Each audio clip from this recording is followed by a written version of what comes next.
നമസ്കാരം. ലോകത്തെ ഏറ്റവും കൂടുതൽ ആളുകൾ സ്വപ്നം കാണുന്ന നഗരം ഏതാണെന്ന് ചോദിച്ചാൽ ഒരു ഉത്തരമേ ഉണ്ടാവും, അത് പാരീസ് ആണ്. പ്രണയത്തിന്റെ നഗരം, ഫാഷന്റെ തലസ്ഥാനം, കലയുടെയും സംസ്കാരത്തിന്റെയും സ്ഥിരാകേന്ദ്രം. എന്നാൽ പാരീസിന് ഈ വിളിപ്പേരുകൾ നൽകിയതിൽ ഒരു കൂട്ടൻ ലോഹ ഗോപുരത്തിന് വലിയ പങ്കുണ്ട്. അത് ലോകത്തെ വിസ്മയിപ്പിച്ചുകൊണ്ട് ആകാശത്തേക്ക് തല ഉയർത്തി നിൽക്കുന്ന ഈഫൽ ടവർ.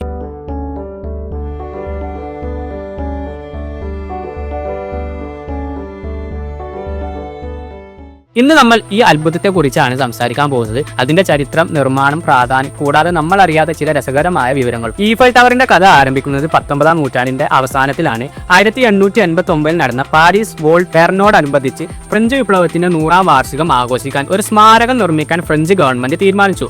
അതിനായി നടത്തിയ മത്സരത്തിൽ പ്രമുഖ എഞ്ചിനീയറായ ഗുസ്താവ് ഈഫൽ മുന്നോട്ട് വെച്ച രൂപകൽപ്പനയാണ് തിരഞ്ഞെടുക്കപ്പെട്ടത്. ഈ ഭീമാകാരമായ നിർമ്മിതി വെറും 2 വർഷവും 2 മാസവും 5 ദിവസവും കൊണ്ടാണ് പൂർത്തിയാക്കിയിട്ടുള്ളത്. അക്കാലത്ത് എഞ്ചിനീയറിംഗ് അത്ഭുതമായി ഇത് മാറി. 1887 ജനുവരി 28 തുടങ്ങി 1889 മാർച്ച് 31 പണി പൂർത്തിയായി. ഏകദേശം 300 തൊഴിലാളികൾ രാവും പകലും ജോലി ചെയ്തു.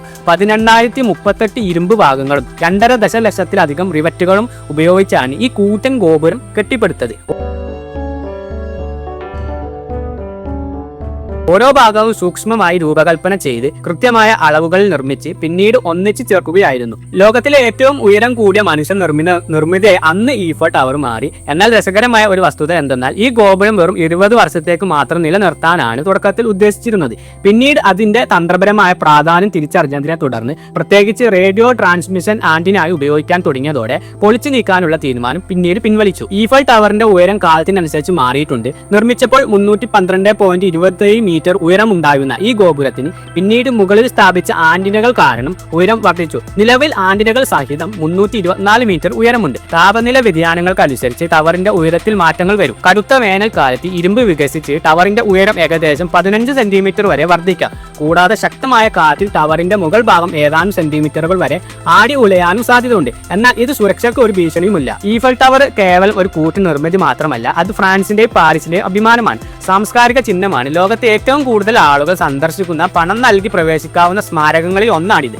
വർഷം തോറും ദശലക്ഷക്കണക്കിന് ആളുകളാണ് ഈഫൽ ടവറിന്റെ സൗന്ദര്യം നേരിൽ കാണാനും അതിന്റെ മുകളിൽ നിന്ന് പാരീസിന്റെ മനോഹരമായ കാഴ്ച ആസ്വദിക്കാനും എത്തുന്നത്. ടവറിന് 3 പ്രധാന നിലകളുണ്ട്. ആദ്യത്തെയും രണ്ടാമത്തെയും നിലകളിൽ റെസ്റ്റോറന്റുകളും കടകളും കാഴ്ചകൾ കാണാനുള്ള ഇടങ്ങൾ എന്നിവയുണ്ട്. ഏറ്റവും മുകളിലെ നിലയിൽ നിന്നുള്ള പാരീസിന്റെ കാഴ്ച അതിമനോഹരമാണ്. മുകളിലേക്ക് പോകാൻ ലിഫ്റ്റുകളുണ്ട്. എന്നാൽ സാഹസികത ഇഷ്ടപ്പെടുന്നവർക്ക് ഏകദേശം 674 പടികൾ കയറി 2ാമത്തെ നില വരെ എത്താൻ സാധിക്കും. അവിടെ നിന്ന് മുകളിലെ നിലയ്ക്ക് ലിഫ്റ്റ് മാത്രമേ ഉള്ളൂ. ഈഫൽ ടവറിന് ഒരൊറ്റ നിറമല്ല ഉള്ളത്. അതിന്റെ അടിഭാഗം ഇരുണ്ട നിറത്തിലും മുകൾ ഭാഗം ഇളം നിറത്തിലുമാണ് പെയിന്റ് ചെയ്തിട്ടുള്ളത്. ഇത് ദൂരത്ത് നിന്ന് നോക്കുമ്പോൾ ടവറിന്റെ നിറം എല്ലായിടത്തും ഒരേപോലെയാണെന്ന് തോന്നും. യഥാർത്ഥത്തിൽ ഈഫൽ ടവറിന്റെ പെറ്റന്റ് ചെയ്ത നിറം ഈഫൽ ടവർ ബ്രൗൺ എന്നാണ് അറിയപ്പെടുന്നത്. നിർമ്മാണം പൂർത്തിയാക്കിയ ശേഷം ഏകദേശം 18 തവണയാണ് പൂർണ്ണമായി പെയിന്റ് ചെയ്തിട്ടുള്ളത്. ഓരോ 7 വർഷം കൂടുമ്പോൾ 60 ടണ്ണിലധികം പെയിന്റ് ആണ് ഇതിനായി ഉപയോഗിക്കുന്നത്. എല്ലാ രാത്രിയും ഈഫൽ ടവർ ഒരു ഗംഭീര ലൈറ്റ് ഷോ അവതരിപ്പിക്കുന്നുണ്ട്. ഓരോ മണിക്കൂറിലും രാത്രിയുടെ തുടക്കം മുതൽ പുലർച്ചെ 1 മണി വരെ, വേനൽക്കാലത്ത് 2 മണി വരെ ആവും, 5 മിനിറ്റ് നേരം ടവറിലെ 20,000-ത്തിലധികം ബൾബുകൾ മിന്നിത്തിളങ്ങുന്നു. ഇത് പാരീസിലെ രാത്രിയിലെ ഏറ്റവും ആകർഷകമായ കാഴ്ചകളിൽ ഒന്നാണ്. ഈഫൽ ടവറിന്റെ ഏറ്റവും മുകളിൽ ഗുസ്താവ് ഈഫലിന് ഒരു ചെറിയ സ്വകാര്യ അപ്പാർട്ട്മെന്റ് ഉണ്ടായിരുന്നു. അവിടെ അദ്ദേഹം അതിഥികളെ സൽക്കരിക്കുകയും ശാസ്ത്രീയ പരീക്ഷണങ്ങൾ നടത്തുകയും ചെയ്തു. ഇന്ന് ഈ അപ്പാർട്ട്മെന്റ് പൊതുജനങ്ങൾക്കായി തുറന്നു കൊടുത്തിട്ടില്ല. എന്നാൽ ടിക്കറ്റ് എടുത്ത് മുകളിൽ പോകുന്നവർക്ക് അതിന്റെ ജനാലയിലൂടെ അകത്തേക്ക് നോക്കാൻ കഴിയും. തുടക്കത്തിൽ ഈ ടവറിന്റെ രൂപകൽപ്പനയെ പാരീസിലെ പലരും എതിർത്തിരുന്നു. ചില കലാകാരന്മാർ, ബുദ്ധിജീവികളും ഇത് പാരീസിന്റെ സൗന്ദര്യത്തെ നശിപ്പിക്കുമെന്നാണ് വാദിച്ചത്. പ്രമുഖ എഴുത്തുകാരനായ ഗൈഡി മോപ്പസാങ് ടവറിന്റെ ഏറ്റവും മുകളിലെ റെസ്റ്റോറന്റിൽ ഭക്ഷണം കഴിക്കാൻ വരാറുണ്ടായിരുന്നു അത്രേ. കാരണം പാരീസിൽ ടവർ കാണാൻ പറ്റാത്ത ഒരേ ഒരു സ്ഥലം അതായിരുന്നു എന്നായിരുന്നു അദ്ദേഹത്തിന്റെ തമാശ. പിന്നീട് കാലം മാറിയപ്പോൾ ഈഫൽ ടവർ പാരീസിന്റെ അഭിമാനമായി മാറുകയായിരുന്നു. 2ാം ലോക മഹായുദ്ധ സമയത്ത് ജർമ്മൻ സൈന്യം പാരീസ് കീഴടക്കിയപ്പോൾ അഡോൾഫ് ഹിറ്റ്ലർക്ക് ടവറിന്റെ മുകളിൽ കയറി പാരീസ് നഗരം കാണാനുള്ള ആഗ്രഹം പ്രകടിപ്പിച്ചിരുന്നു. എന്നാൽ ഫ്രഞ്ചുകൾ ലിഫ്റ്റുകളുടെ കേബിളുകൾ മുറിച്ചു മാറ്റി. അങ്ങനെ ലിഫ്റ്റ് കേടാവുകയും ഹിറ്റ്ലർക്ക് മുകളിലേക്ക് നടന്നു കയറാൻ സാധിക്കാതിരിക്കുകയും ചെയ്തു.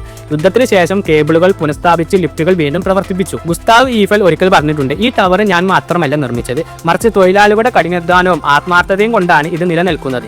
ഈഫൽ ടവർ വെറും ഒരു ലോഹ നിർമ്മിതിയല്ല, മറിച്ച് മനുഷ്യന്റെ നിശ്ചയദാർഢ്യത്തിന്റെയും സാങ്കേതിക വിദ്യയുടെയും കൂടാതെ പ്രണയത്തിന്റെയും സൗന്ദര്യബോധത്തിന്റെയും പ്രതീകമാണ്. ഇത് ഫ്രഞ്ച് എഞ്ചിനീയറിംഗ് മികവിന്റെയും വ്യാവസായിക പുരോഗതിയുടെയും ഒരു വലിയ അടയാളം കൂടിയാണ്. പാരീസിലേക്ക് പോകുന്ന ഏതൊരാൾക്കും ഒഴിവാക്കാനാകാത്ത ഒരു അനുഭവമാണ് ഈഫൽ ടവറിനെ നേരിൽ കാണുക എന്നത്.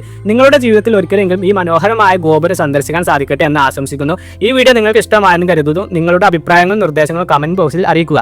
വീഡിയോ ഇഷ്ടമായെങ്കിൽ ലൈക്ക് ചെയ്യാനും ചാനൽ സബ്സ്ക്രൈബ് ചെയ്യാനും മറക്കരുത്. അടുത്ത വീഡിയോയിൽ കാണാം.